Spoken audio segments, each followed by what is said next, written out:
reka twese dufatanye gushima Imana. Tugiye kubumbura ibyanditswe byera mu gitabo cyo mu Kuva, kandi icyo gice tugiye kwiga cya 8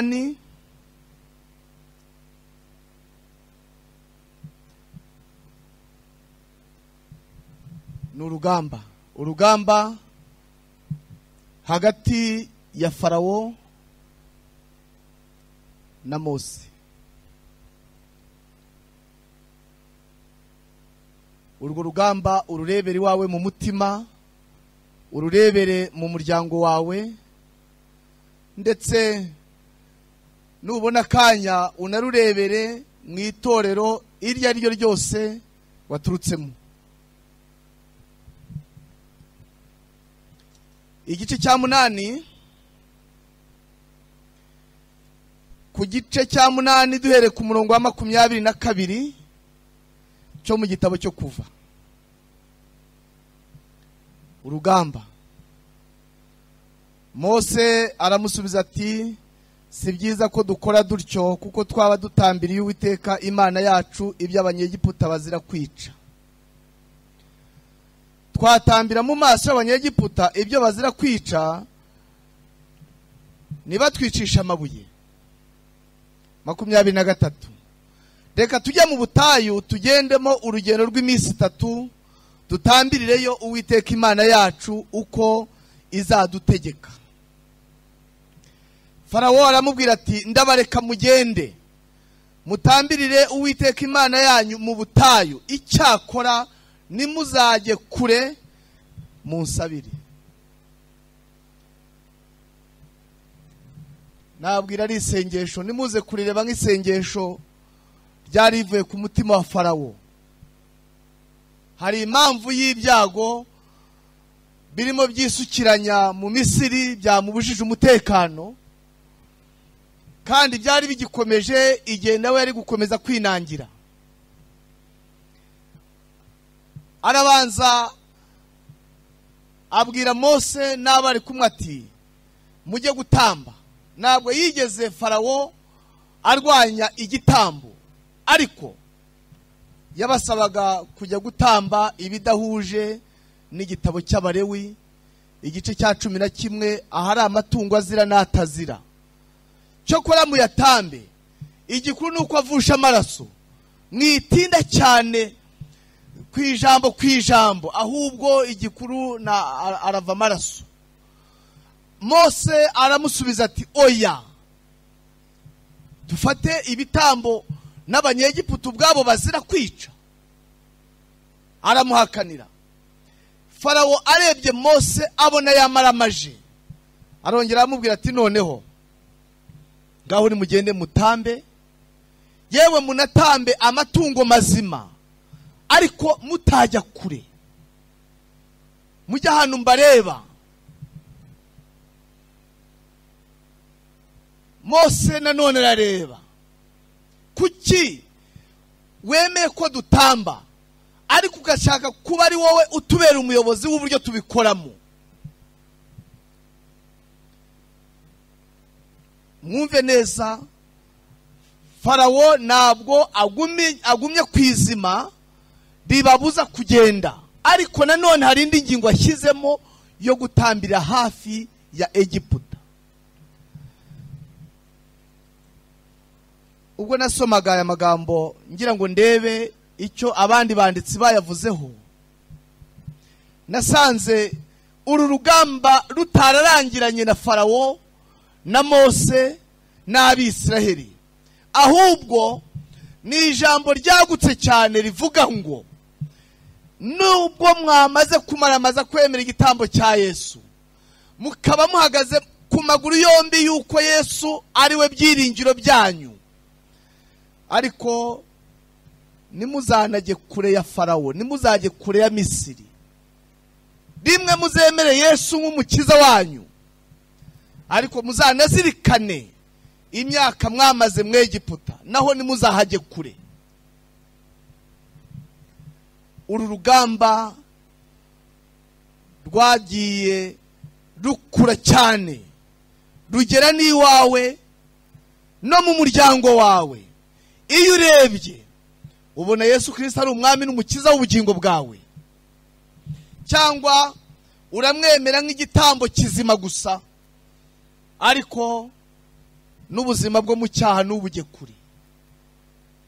Genda utambe ariko utajya kure ya Misiri, nujye aho ndari bukurore. Mose ntabwo yabyemeye. Igice cya 10 igice cya 9 umurongo wa 8 cyo muri icyo gitabo cyo Kuva, bagarura Mose na Aroni imbere ya Farawo, arababwira ati nimugende mukorere Uwiteka Imana yanyu, ariko ikibazo hazagenda abantu ki? Mose aramusubiza ati tuzajyana n'abakiri bato n'abashaje, abahungu bacu n'abakobwa bacu, tuzajyana n'imikumbi yacu n'amashyo yacu, kuko dukwiriye kuziririza Uwiteka umunsi mukuru, nta n'umwe usigaye. Iwawe, mu muryango wawe, iwawe aho usengera mu itorero, ntabwo urugamba rwahageze. Iyo urebye ubona witeguye kujyana n'umuryango wawe. Hari intambara iri mu gukinwa hagati y'imbaraga zari zihagaze iruhande rwa Farawo n'indi mbaraga itarebeshwa amaso y'Abanyegiputa ihagaze iruhande rwa Mose. Abanyegiputa ntabwo barimo bagaragara aha, Abisirayeli muri rusange ntabwo barimo bagaragara, ariko hari umukino uri mu kubakinirwaho. Farawo ati ubwo mwamaramaje kujya gutamba mukanatambira kure, mukanatamba amatungo azira inenge, ariko ikibazo ngiye kubabaza, nimugenda ko muri benshi hazagenda abantu ki? Mose niyamuhisha, aramubwira ati abasaza bacu ntituzabasiga, abahungu bacu n'abakobwa bacu ntituzabasiga, kuko umunsi mukuru w'Abisiraheli urareba Umwisiraheli wese.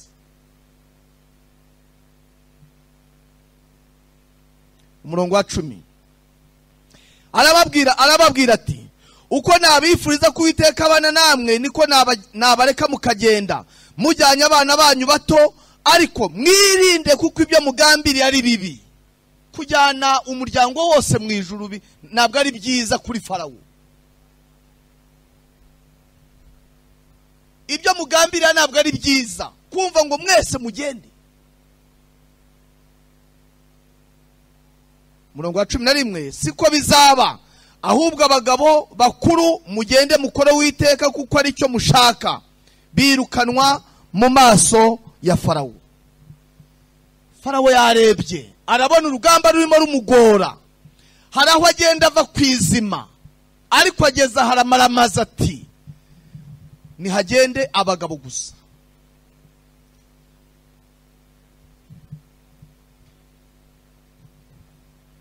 Noneho umuryango usigaye w'abana, abagore ngo basigare,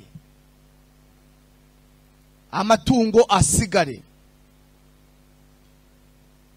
Iyo ndagira ngo aha uhumvira iwawe mu rugo, iyo urebye abana bawe, kubona umwana biravuna, kumurera agakura biravuna, ababishoboye kubarihira ishuri biravuna, ariko iyo urebye n'umurage w'ubugingo buhoraho, byaba bikuvuna kugira ngo bazabone ubugingo. Ko hari ibindi byatuvunnye nk'ababyeyi, ariko n'iby'agakiza ubona bikuvuna, ubona bigushishikaza. Ngira ngo uhatekereze cyane. Mose ati tuzajyana n'abana bacu n'abasaza ntituzabasiga. Farawo ati hoya.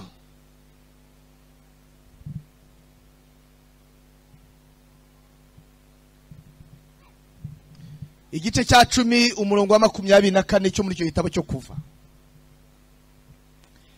Farawo ahamagaza Mose aramubwira ati nimugende mukorere Uwiteka, ariko imikumbi yanyu n'amashyo yanyu aba ari byo bisigara, abana banyu bato mubajyane.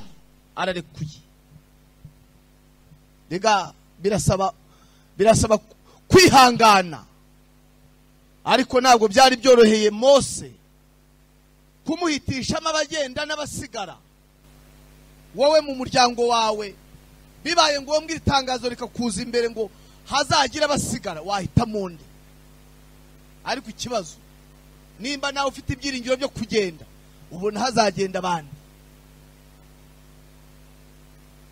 Ahazaza hawe harategurwa ubu, ntabwo hazategurwa Yesu aje. Abana barava ku ishuri, ababyeyi ngo buriya barananiwe nibaryame, gusenga bigahagarara, ukabihorera ukagira ngo ntacyo bitwaye. Hari urimo basaba ngo nihagenda bakuze abana basigare, ababyeyi bakabyihorera bakumva ntacyo bitwaye. Abana barava ku ishuri, ababyeyi bati dore televiziyo, dore amafilime nimwayaherukaga.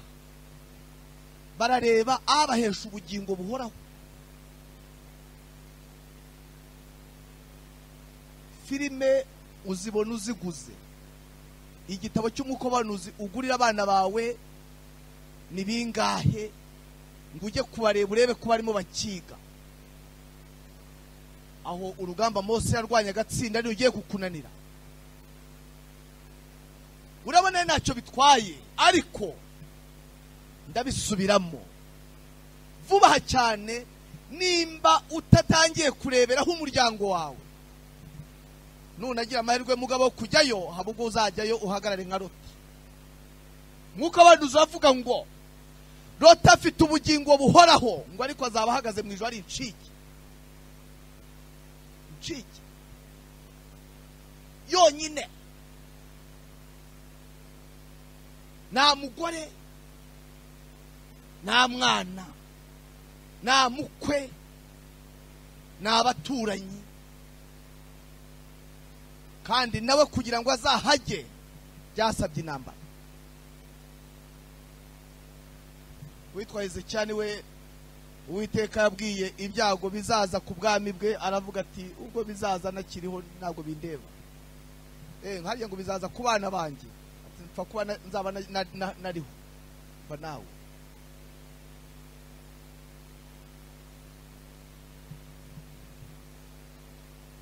Mose ati ubwo mwamara amaje kugenda, amatungo, imitungo nibirenga. Umurongo wa 25, Mose aramubwira ati ukwiriye Uwiteka, Mose aramubwira ati ukwiriye no kuduha ibyo dutamba n'ibyo twosa, kugira ngo dutambire Uwiteka Imana yacu ibitambo. 26, n'amatungo yacu tuzajyana, ntihazasigara n'urwara, kuko ariyo tuzaba dukwiriye kwendaho kuyakoreshereza Uwiteka Imana yacu, kandi nituzi ibyo tuzakoreshereza Uwiteka tutaragerayo. Bibiliya iravuga ngo aho ubutunzi bw'umuntu buri niho n'umutima w'uburi. Ntabwo biriva ngo aho umutima uri n'ubutunzi burahaba, siko havuga. Ahubwo aho ubutunzi bw'umuntu buri niho n'umutima uzaba. Mose yararimo, Farawo yararimo kuvuga ngo nibaramuka bagiye, ibyo baruhiye bigasigara, kuko aho ubutunzi bw'umuntu buri ariho n'umutima uzaba. Hazagenda ikadere y'inyuma, imitima izasigara ku bintu byawe. None Mose ndakure kugende, ariko icyitwa ubutunzi kigume kwa Farawo. Mose ati hoya, umurimo turi imbere uragutse cyane, uratubwira ngo tubisige tutaramenya uko umurimo uturi imbere ungana. Ibitambo tuzajya tugenda dutamba umunsi ku munsi nabo tuzi uko bingana ngo tubisige. Ni bangahe bari hano banezezwa no kubona umurimo kugenda ariko batawugizemo uruhare? Kandi barahari. bakishimira kubona umurimo urimo ugenda, bakishimira kubona ivugabutumwa rijya mbere kandi irajya mbere, ariko wowe uwugiramo uruhare. Iyo utawugiramo uruhare rero, gutsinda kwa Farawo kuba kwarabonetse iwawe. Ngaho genda ujye gusenga, ariko mu mufuka wawe hagume kwa Farawo.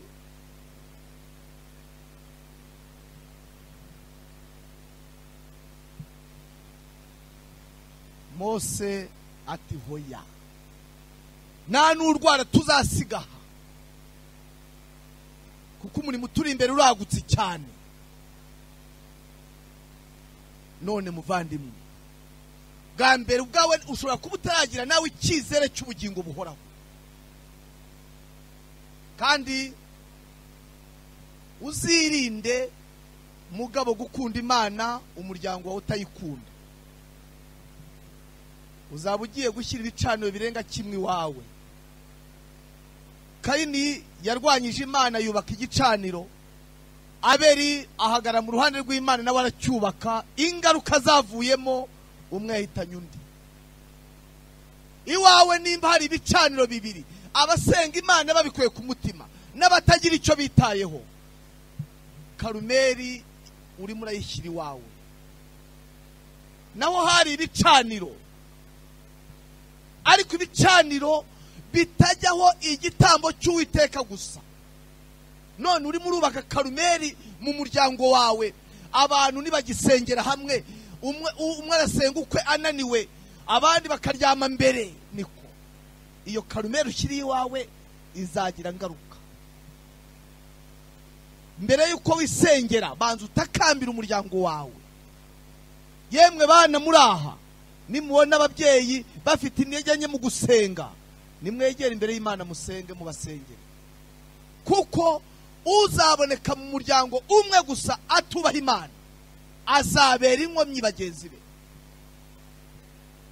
Farawo yari ahagaze mu ruhande rwa Satani, Mose ahagaze mu ruhande rw'Imana. Barimo baburanira Abisiraheli, barimo baburana ku mitungo. Niyo mpamvu igihe Adamu yari amaze kugwa mu cyaha, Imana yamaje itari ko Adamu urihe. Ndati numvise imirindi yawe, ninyishwa nuko nambaye ubusa ndihisha. Tari kuri hehe? Umugore wawe ari he? Ntabwo bari mu masengesho, ntabwo bari bakiri mu mwanya wo kubana n'Imana, bari bamaze gutakara, batangiye kumvirana. Ngabo abari bugende babyare. Nyamuna nshuti, ubanza utekereze neza iby'agakiza kawe n'ak'umuryango wawe, kuko ushobora kuba waravunitse cyane kugira ngo nawe ube mu bagize umwe mu miryango iri mu gihugu ariko idafite ibyiringiro. Niyo mpamvu igihe Yosuwa yari amaze kubona Abisirayeli bagenda bananirana, yarababwiye ati noneho dore Imana yo mu ijuru yabavanye mu Egiputa, dore n'Imana zo hakurya ya rwa ruzi, nimuhitemo. Atari ko ngiye kubanza mbabwire njye aho mpagaze, njye n'umuryango wanjye tuzakorera Uwiteka. Abaza kwereka uruhande ahagazemo. Wowe uhagaze muri uruhe ruhande n'umuryango wawe? Abaheburayo igice cya 2 umurongo wa 13. Abaheburayo igice cya 2 umurongo wa 13. Kandi ati nzaba ariyo niringiye, kandi ati dore ndi hano njyewe n'abana Imana yamaye. Urabona uzavugira ijambo, urabona uzavugira ijambo.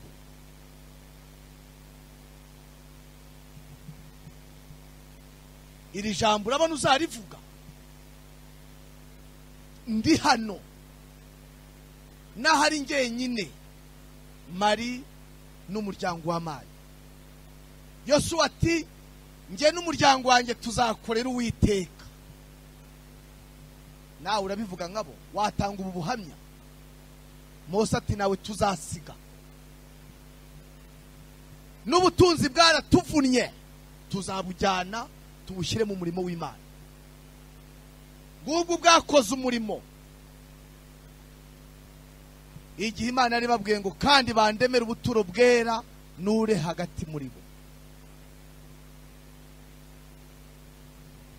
Kuri iyo ntambara yo kubaka ubuturo bwera, Bibiliya iravuga ngo Abisirayeli bavanye amazahabu ku mibiri yabo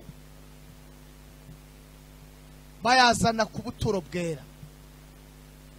Imitungo barayitanga kugira ngo ubuturo bwera bwubakwe, kuko bari bamaze kumenya ingaruka yo kubwubaka kw'Imana izaza igatura hagati muri bo. Abamaze kumva uwo musaruro kubaka ubuturo bwera bawakiranye umunezero. Bibiliya iravuga ngo ibyo bazanye byabaye byinshi, Mose arababwira ngo nimurekeraho. Ariko igihe Mose yari yazamutse umusozi yagiye kwakira amagambo y'Imana ngo yazanire Abisirayeli, Abisirayeli buzuwe n'indi mbaraga babwiye Aroni, baramubwira bati wa muntu Mose ntituzi icyo yabaye, none turashaka kudushakira Imana yo gusenga, byanaba ngombwa ikadusubiza mu Egiputa. Aroni ati ayo mazahabu muyazane. Mwanditsi umwe aravuga ngo yayabatse azi ko bayakunze cyane batari buyarekure. Nibatayazana nawe uri bundenganye. Yagiye kurangiza ayo magambo yose bayavanyeho bayamuhaye, ayaremamo ikigirwamana. Ngo igihe ubuturo bwari bugiye kubakwa, Abisirayeli basobanurira umugambi wabwo, ngo babandi imitungo yabo yarabaririje kuko basanze baramaze kuyishyira mu ruhande rw'ikigirwamana. Ubuturo bwera burubakwa, burinda burangira hari itsinda ry'Abisirayeli ritagizemo uruhare, atari ukubera ubukene, ahubwo imitungo yabo Satani yari yayishyize mu murimo we. Ubutunzi bwawe urimo urabwerekeza he bigishoboka? Kandi ifaranga ryose rikoreshwa n'icyo rikora rirandikwa. Nimba ririhesha izina ry'Imana icyubahiro cyangwa nimba riteza umurimo wa Satani imbere, rirandikwa. Benshi vuba cyane bazabona ubugingo, ariko basange nta kintu basigaranye cyo gukora mu murimo w'Imana. Ni amateka yisubiramo. Benshi bagiye kuzarwana n'ubugingo bwabo, ariko nibajya kubushakira imiryango, basanga imiryango igeze ahandi hantu kure, isa nkaho irenga urukiriro. Bigishoboka, ndakwifuriza gusenga cyane kugira ngo Imana igire ikikora ubugingo bwawe nk'umuntu umwe, nurangiza ugirire ifuhe umuryango wawe aho bishoboka. Kuko uwashatse ko Abisirayeli batagenda bose naho yagiye, uwashatse ko bagenda nibajye kure naho yagiye. Reka mbabwire ijambo ryambabaje. Abisodomu basigaye babaza ngo mbese Loti n'umuryango we barihe? Ngo bagasubiza ngo baragiye, barasotse, baragiye. Ngo abo ku musozi witwa Isowari, aho Loti yagiye kugandika n'umuryango we, bakamaza batese nta mugore ufite, nta abana ufite. Aho yagiye nibigeze babona umuryango wa Loti, aho yavuye bati yajyanye n'umuryango. Niko ngiki cyo Farawo yashakaga, ngo mugende ariko mutagera kure, mwihane ariko mutahinduka. Ibyo kwihana rwose mubikore, ariko hatabaho guhinduka, mutajya kure ya Misiri. Kandi biravuga ngo namwe mwe mukiranutse nk'uko so mu ijuru akiranuka. Matayo 5:48. Mwe mukiranutse nk'uko so mu ijuru akiranuka. None ubukristo bwawe iyo ubuhuje n'ubwo abandi badasenga, ubona ubarusha iki? Ni uguterana, nabo baraterana, bagira aho bateranira nabo, ubona ubarusha iki? Ni ibitabo byinshi, ibyo ufite se wora bisoma. ubarusha iki? Nugusenga kugira ngo uzabone umuntu udasenga burya ntabwo byoroshye. Ubona umuntu ubaho udasenga biragoye. Wenda yasenga icyo atumva ariko arasenga, abantu barasenga.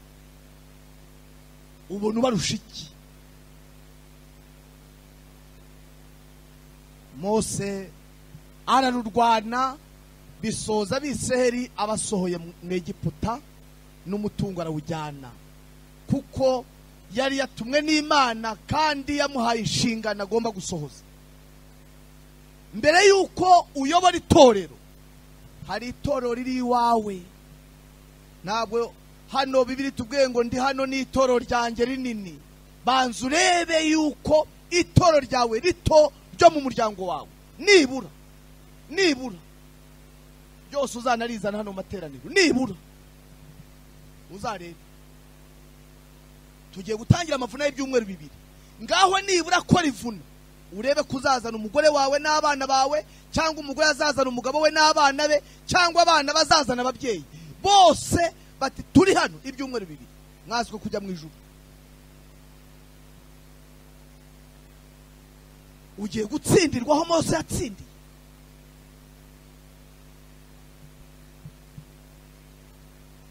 Bavandimwe inshuti, urugamba rusa n'urundi, ariko Pawulo ati ishobozwa byose na Kristo imbaraga. Dufuhira imiryango yacu, abana bafuhira ababyeyi, ababyeyi bafuhira abana, tubone gufuhira itorero. Itorero ni umuryango munini ugizwe n'imiryango mitoya. Ibyago biririmo ni ikimenyetso cy'ibyago biri mu matorero matoya mu miryango. Dusaba Imana cyane ngo itangire izamura intekerezo zimuke ku isi, zinahimukane n'ubutunzi ayawe yo kongera kujya ahandi hatari mu ruhande rw'umurimo w'Imana, kuko uzakorwa. Ahubwo ushimira Imana kuba nawe ishaka kugushyira mu bawukora. Ishatse yakwandika mu kirere nk'uko yanditse kwa Berushaza.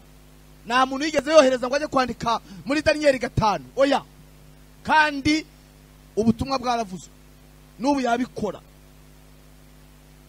Abantu babyuka bagasanga mu kirere inyandiko zirahari, kandi mu ndimi bose bumva. Ariko kugira neza kw'Imana kuramamagara, nawe kuraguhamagara ngo natwe tugire umugabane mu gakiza kacu n'akabagenzi bacu. Aya manywa rero Mwuka w'Imana wahagarikiye Mose akarwanira akarutsinda kabajyana ibyo kunanirana mu nzira n'ibyamurebaga. Icyo yari yakoze yari yabavanye mu Misiri. Reko Mwuka w'Imana bane natwe abari hano, kandi tugire ishyaka ry'umurimo. Twifuze ko twebwe ubugingo bwacu bukira n'ubwa bagenzi bacu n'abaturanyi, tubararika kuza mu materaniro, natwe twiteguye kuyazamo ikirenza amateraniro. Twifuza agakiza k'umutima Imana yagatanze ku buntu, iduhe gukakira kuba kwizera mu izina rya Yesu. Reka dushime Imana. Data wa twese, Mana yacu, ubwo tugihumeka amahirwe y'ubugingo aracyahari. Reka Mwami uyasobanurire umutima wa buri wese uri hano. Kandi Mose yahagaze neza mu gihe cye. Hari imbaraga zitamwemera kugenda ngo ajye kure kandi ajyana Abisirayeli bose, ndetse zamuhatiraga gutamba ibyo Abanyegiputa bazira. Uduhe kwemera igitambo cya Yesu kizima ku munyabyaha. Uduhe kumuha imitima yacu n'ubugingo bwacu n'ibyacu ngo byerezwe kuba mu ruhande rw'Imana. Miryango yacu, itorero, aho dutuye, duhinduke impumuro nziza izana ubugingo. Kandi amaraso ya Yesu abe ikimenyetso ku mitima yacu no ku miryango yacu mu izina rya Yesu.